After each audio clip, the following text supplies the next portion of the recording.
My mother had written 3 instructions for her funeral. Only 3. And the pastor broke one of them. I'm sitting in the second pew at Covenant Grace Baptist Church, wearing the black dress my mother bought me 2 years ago when she knew, somehow she knew, that I'd need it. The sanctuary is packed. 400 people, maybe more, all here to say goodbye to Naomi Ruth Harper, my mother, the mother of the church, the woman everybody loved. The choir is singing, "His Eye is on the Sparrow," my mother's favorite. Sister Dorothy is leading, her voice cracking on every other word because she and Mama had been friends for 40 years. My brother Elijah is beside me, stone-faced, his jaw working like he's chewing on grief itself.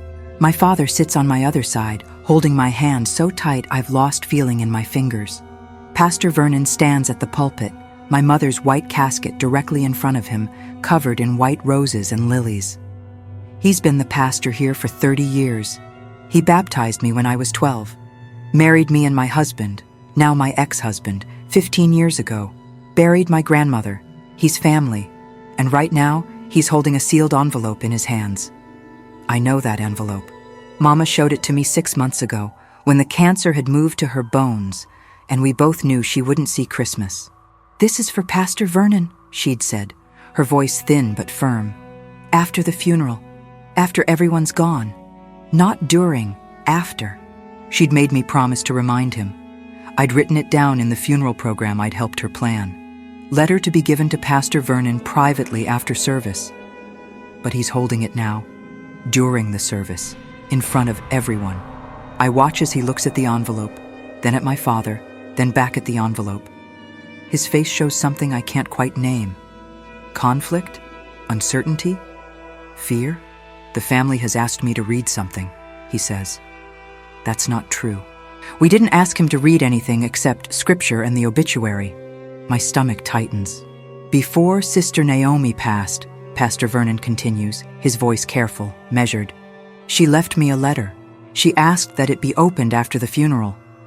But as I've been praying this morning, I feel led to share her words now, with all of you, her church family. No." The word screams in my head, but doesn't leave my mouth. My father's hand tightens on mine. I glance at Elijah. His jaw has stopped working. He's staring at Pastor Vernon with something close to panic. Pastor Vernon opens the envelope. The sound of tearing paper seems impossibly loud in the quiet sanctuary. He unfolds what looks like several pages of my mother's handwriting. Neat, careful cursive that I'd know anywhere. And then he begins to read. "My beloved Covenant Grace family," he reads in my mother's words. "If you are hearing this letter, then I am already home with Jesus." And if Pastor Vernon has chosen to read this publicly, then he has made a choice I both feared and hoped he would make. Because some truths are too important to stay buried with the people who carry them. My heart stops. What truth? What is he talking about? Pastor Vernon pauses, clears his throat, continues. "I have been a member of this church for 42 years. I have served on the Mother's Board. I have taught Sunday school. I have sung in the choir and cooked for fellowship dinners and visited the sick and prayed with the grieving.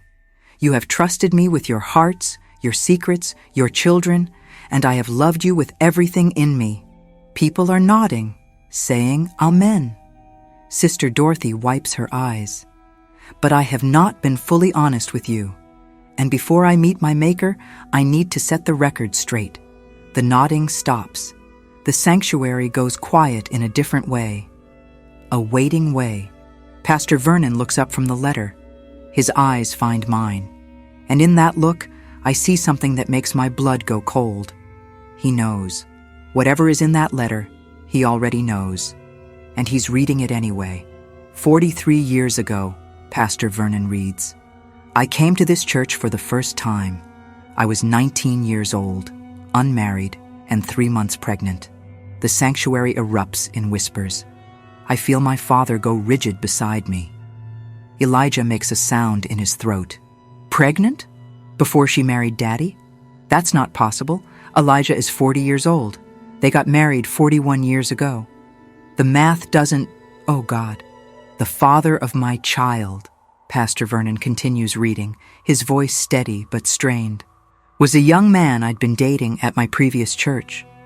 When I told him I was pregnant, he told me to handle it. He was going to seminary, he said. He couldn't have a scandal. So I left that church. I came here to Covenant Grace, where nobody knew me, where I could start over. I can't breathe, can't think, can't process what I'm hearing. My parents had already disowned me, the letter continues. I had no money, no job, nowhere to live. I was 3 months from being homeless and terrified. I look at my father. His face is gray. He's staring straight ahead, not blinking, barely breathing. That's when I met Sister Ruth Coleman, Pastor Vernon reads. She saw me crying in the parking lot after service one Sunday.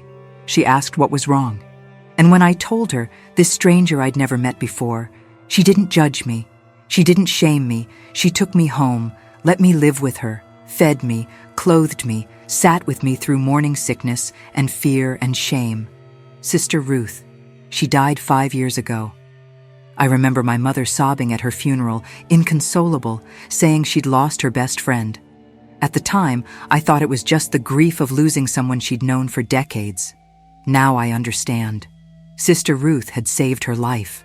Everything I thought I knew about my mother's life, the timeline, the story, the carefully constructed narrative, is collapsing.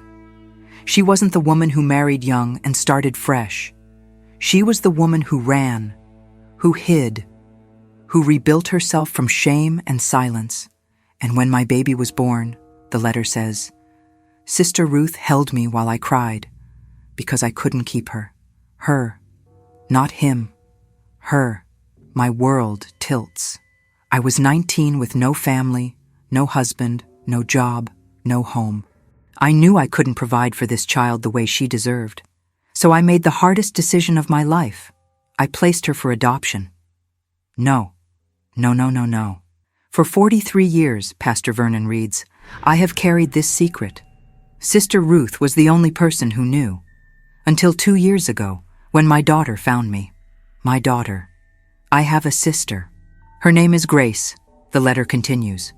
And she has been in my life, quietly, privately, for the last 2 years. She's the reason I went to doctor's appointments that lasted for hours. She's the reason I took those weekend trips to visit old friends. The reason I smiled even when the cancer was eating me alive. Because I got to spend time with the daughter I thought I'd lost forever. I can't see. Can't hear over the rushing in my ears. I have a sister named Grace.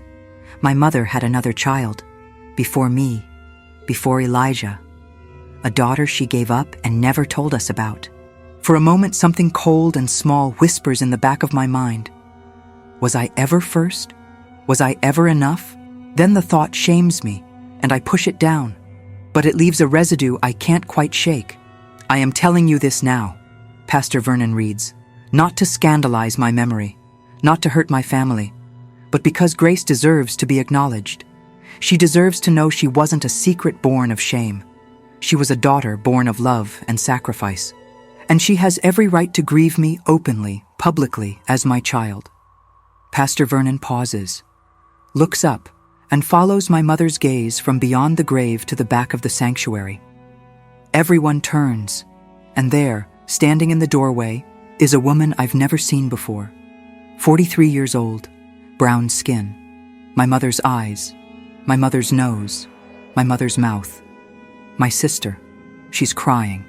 Standing there in a black dress, tears streaming down her face, and she looks so much like Mama, it physically hurts to see her.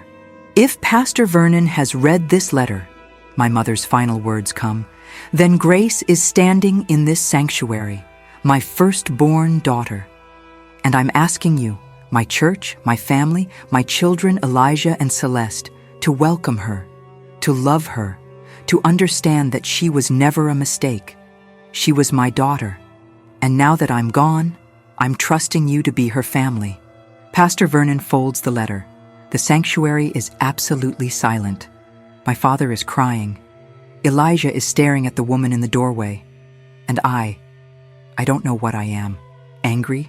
Betrayed? Confused? All of it? My mother had another daughter, and never told me. Never told any of us. We spent 43 years as a family, incomplete, unknowing, built on a foundation of omission. The woman, Grace, doesn't move from the doorway, doesn't try to approach. She just stands there, crying, looking at the casket like she's saying goodbye to someone she loved but could never claim. Pastor Vernon sets the letter on the pulpit.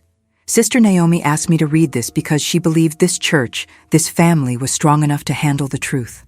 She believed that God's grace is bigger than our secrets, and she trusted us to extend that grace to her daughter. His voice breaks on the last word. So I'm asking you, he continues, to do what she asked. Welcome Grace. Love her, because she's part of Sister Naomi's legacy, and she deserves to grieve her mother with the rest of us. No one moves. No one speaks. 400 people sit in shocked silence, processing what they've just heard. Then, Sister Dorothy stands. Slowly, deliberately, she walks past me, past my father, down the aisle toward the woman in the doorway, and she wraps her arms around her. Baby, Sister Dorothy says loud enough for everyone to hear. Your mama loved you. Don't you ever doubt that. She loved you. Grace breaks, sobs into Sister Dorothy's shoulder like a child. One by one, other women start standing, walking to the back, surrounding Grace, hugging her, welcoming her, and I just sit there, frozen, watching strangers embrace my sister while I can't move.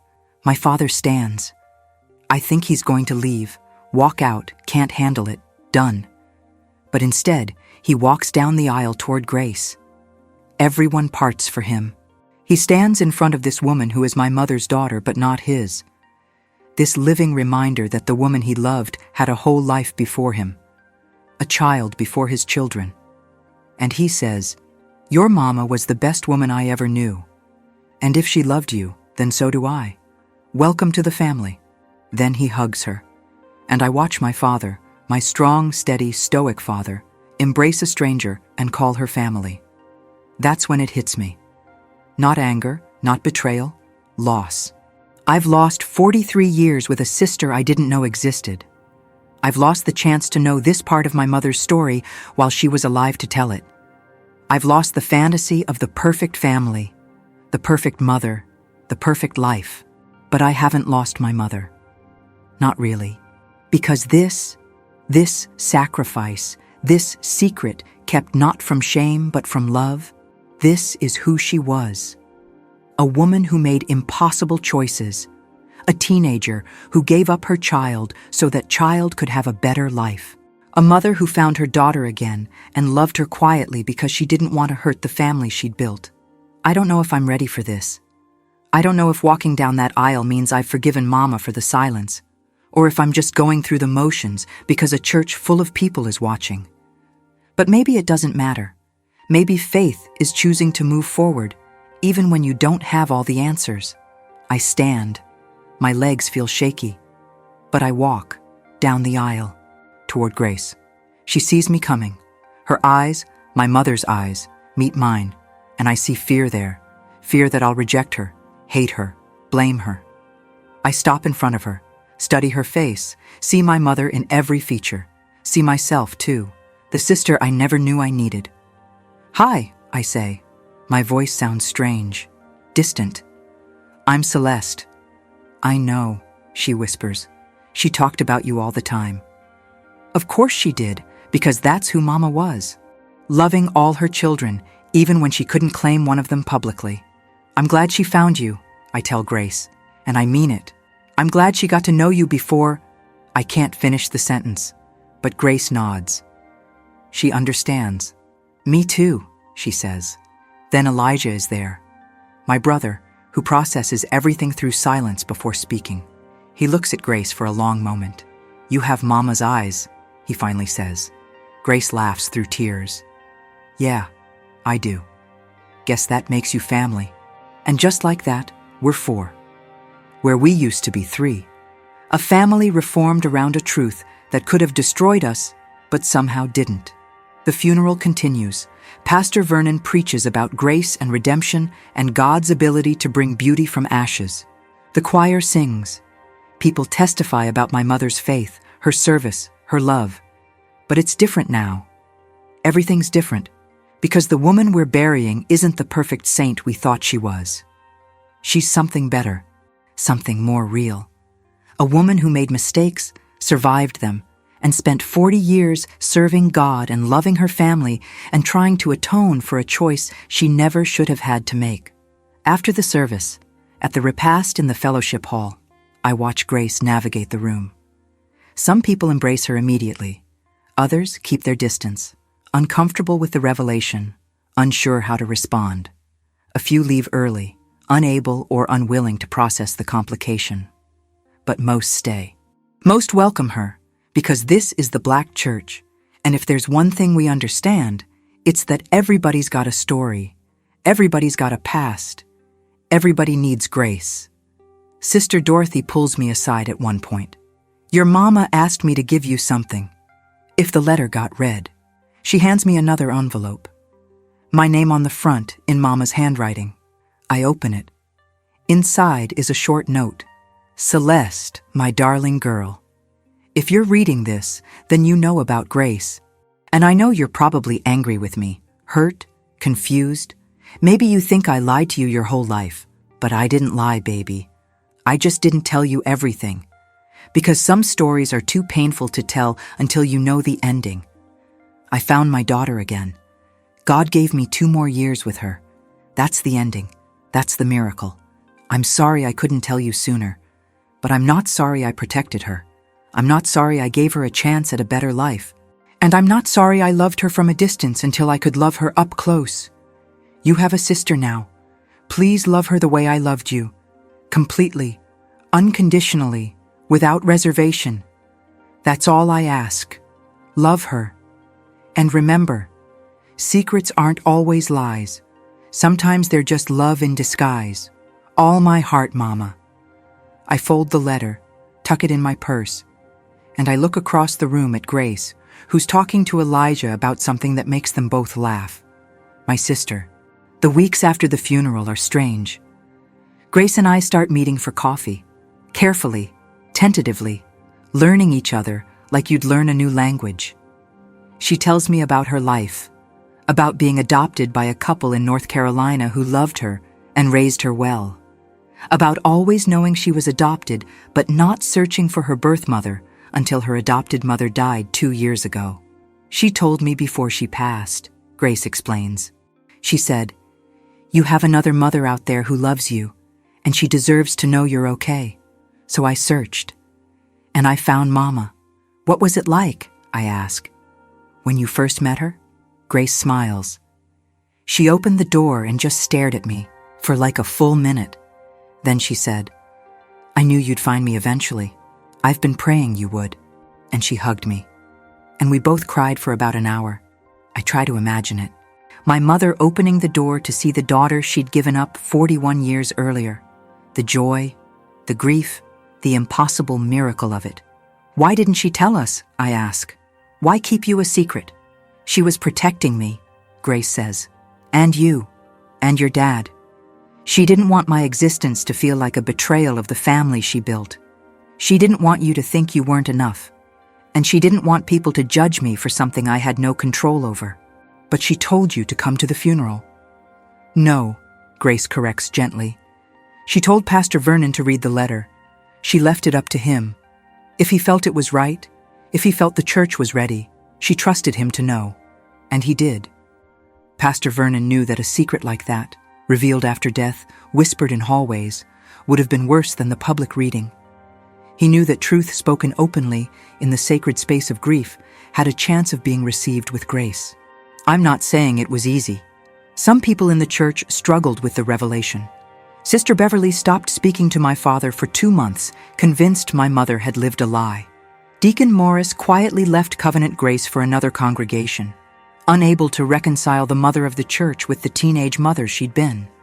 But most people stayed. Most people understood, because they'd lived long enough to know that everybody's got something.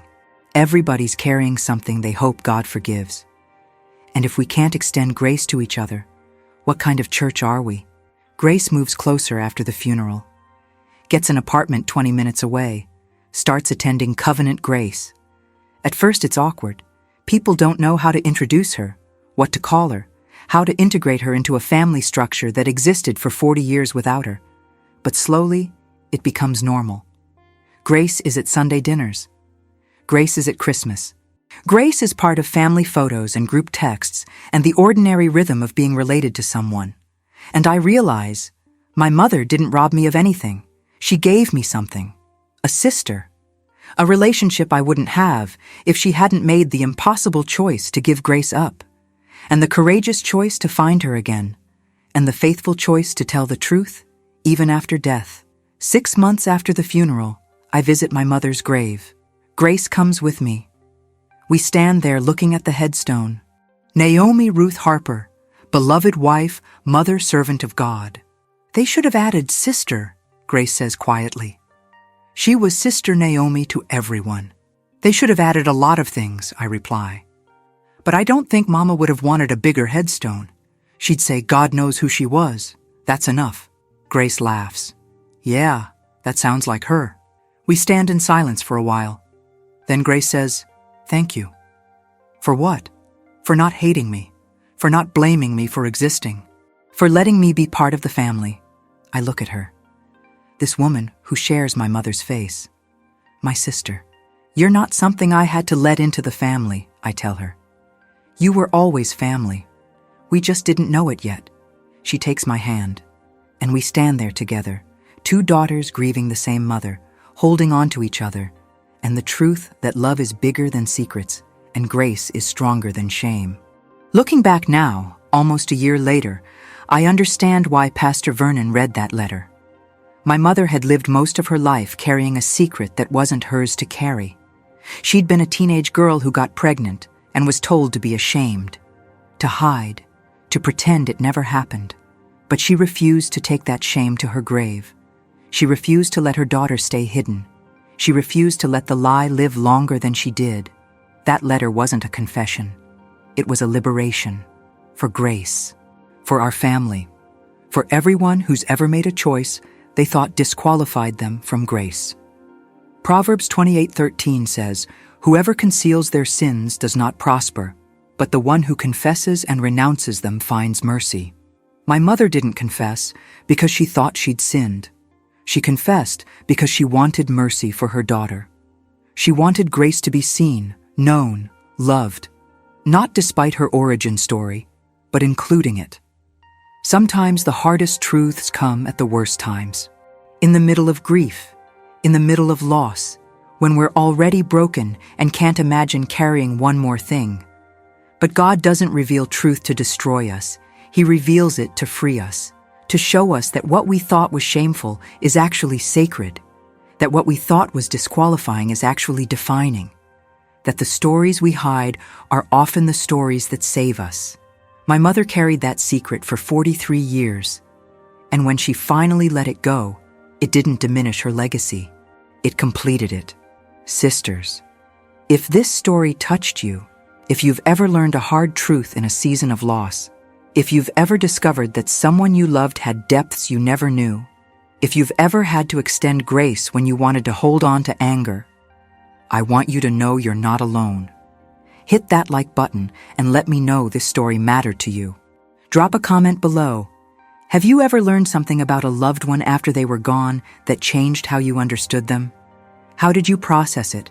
How did faith help you through? And if you haven't subscribed yet, please do.